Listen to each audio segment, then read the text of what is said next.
네, 이소영입니다. 늦은 시간에 집중력이 많이 떨어지셨을 것 같아서 저는 제 질의 시간의 절반만 사용하겠습니다. 총리님, 경제부총리님, 보건복지부 장관님 이렇게 세 분께 질의 드릴 거고요. 나머지 분들은 편하게 계셔도 좋을 것 같습니다. 국민연금 기금 운용 기능의 전문성과 독립성에 대해서 여쭤볼 예정입니다. 총리님, 우리나라 국민연금 기금이 진짜 규모가 엄청납니다. 전체 자산이 1,200조 원이 넘고요.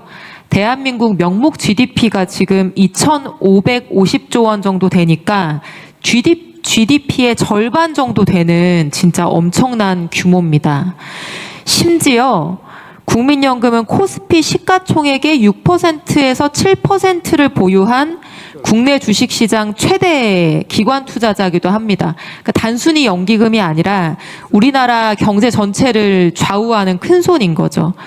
근데 이렇게 어마어마한 GDP 절반 규모 국민연금이 누구에 의해서 어떻게 운용되고 있느냐, 이게 굉장히 중요한데요. 슬라이드 보여주시죠. 보건복지부가 연금제도 운용뿐만 아니라 1,200조 원의 기금 운용까지 책임지고 있는 구조입니다. 기금 운용 관련해서 최고 의사결정 기구가 현재 기금운용위원회인데요. 그 위원장이 바로 보건복지부 장관입니다. 근데 제가 오래전부터 품고 있는 의문이 있는데요, 총리님. 보건복지 전반에 막중한 업무를 수행하고 있는 부처가 복지부인데 할 일이 정말 많은데 고도의 투자 의사결정이 요구되는 기금운용 책임까지 복지부가 담당하는 게 맞느냐 하는 의문입니다. 연금제도 운영이나 급여 지급 같은 사회보험 본연의 행정이야 당연히 복지부가 맡는 게 맞을 텐데 기금 운용만큼은 전문적이고 독립적인 별도 조직에 맡기는 게 맞지 않을까 하는 이런 생각인데요. 총리님 혹시 저와 비슷한 고민 해보신 적 있으실까요? 비슷한 고민 많이 해봤습니다. 네. 경제부총리께서도 계신데 과거 모 야당 의원님께서는 기금운용본부를 기재부 소속으로 독립시키자 이런 법안도 발의하신 적이 있더라고요. 네. 근데 경제관료시니까 혹시 저와 비슷한 문제의식을 가져본 적이 있으실까요? 예, 한때 이 기금 운영이라는 게 이게 잘해서 수익을 내야지만 나중에 기금의 건전성을 가져오기 때문에 뭐 경제부처, 뭐 꼭 기재부가 아니더라도 경제 관련해서 해야 되는 거 아니냐 이런 문제 제기가 있었다는 걸 알고 있습니다. 네. 복지부 장관님 계시죠? 네. 네. 제가 인사청문회 보건복지위원회를 잠깐 제가 거쳐오면서 인사청문회 참여를 했었는데 혹시 이 질문 드렸던 거 기억나십니까? 네, 전문성과 독립성에 대해서 질문하셨었습니다. 네. 그때 진지하게 검토해보겠다 이렇게 답변 주셨었는데 혹시 그동안 생각해보실 기회가 있으셨을까요? 기금운용위원회도 한번 개최를 했었는데요. 아무래도 복지부 장관이 위원장을 하는 거는 이제 국가의 책임이라는 그런 상징적인 의미가 있는 것 같고요. 실제 집행되는 거는 이제 분야별 전문위원회나 실무위원회에서 진행을 하고 있는 걸로 알고 있습니다.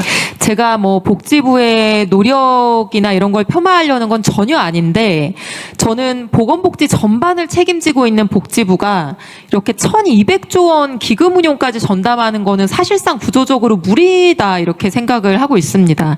슬라이드 보여주시면요. 기금운용위원회가 사실상 모든 주요 의사결정을 하는 상황입니다. 투자 정책 방향 결정, 자산 배분안, 위탁 운용 비중, 기금 운용 계획 모두 여기서 결정을 합니다.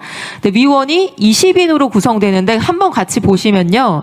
당연직 위원인 장차관님들 제외하면 사용자 대표하는 위원, 근로자 대표하는 위원, 지역 가입자 대표, 농어업인 대표, 소비자 단체 대표 모두 돈 내는 가입자의 대표분들입니다. 다음 슬라이드. 그럼 실제로 어떤 분들이 계시냐 같이 보시면 수협중앙회 부대표, 소비자연맹 회장, 중소기업 중앙회 간부, 한국노총 임원, 민주노총 임원. 정말 놀랍게도 1,200조 원의 기금 운용 계획을 심의 결정하는 분들인데 투자 전문가가 한 분도 안 계십니다. 놀랍지 않으세요? 해외 투자 비중이 58%에 이르는데 해외 투자 전문가도 당연히 없습니다. 저는 국민연금 지금 14년째 납부하고 있는데요. 저 구성을 보고 간담이 선을 해줬습니다. 이렇게 운영하는 게 맞을까요, 총리님? 문제의식에 공감 내지는 비슷한 생각을 많이 해봤다는 말씀을 드렸고요.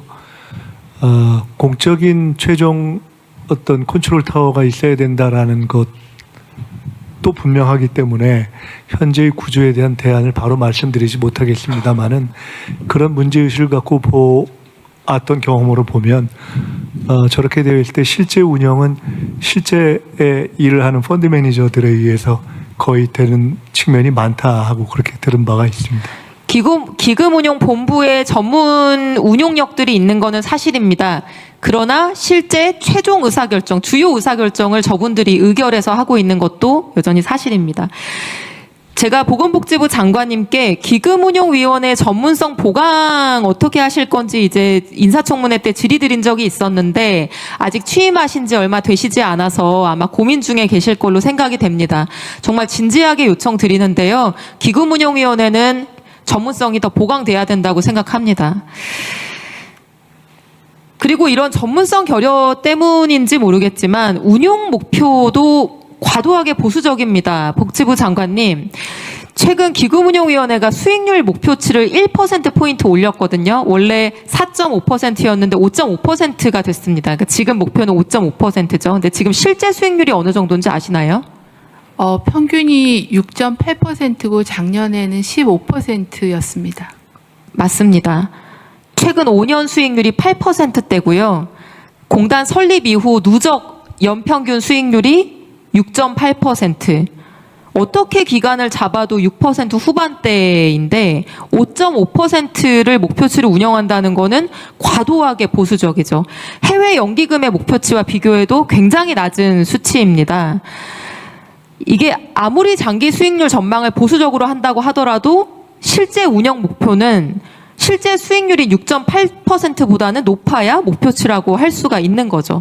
저는 이런 기금위원회 구성에서 이게 수익률을 끌어올릴 투자보다는 단순히 안정적인 관리에 방점을 찍고 운용되고 있기 때문에 이런 흐름들이 생기지 않는가라고 생각을 합니다.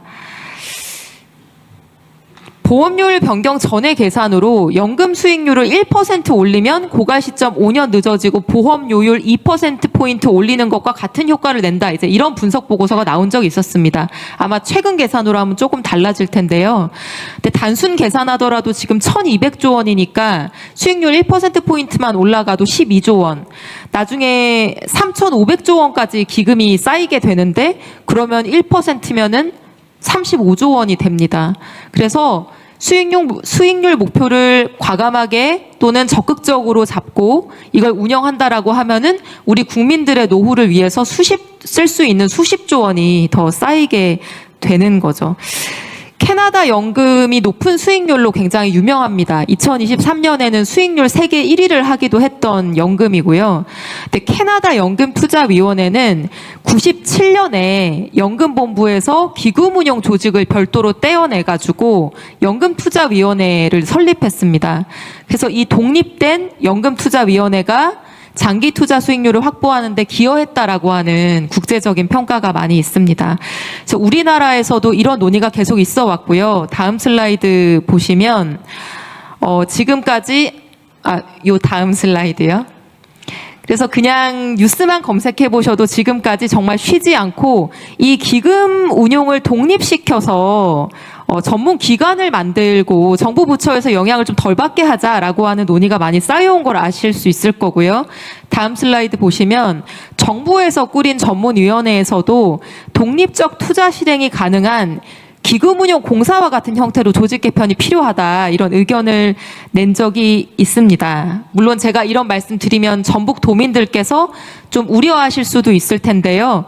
기금운용본부를 독립시키더라도 전북 유지를 전제로 해서 조직 개편을 추진하면 전주에 유지하면서도 충분히 이런 전문성과 독립성을 강화시킨 역할을 해낼 수 있다고 생각을 합니다.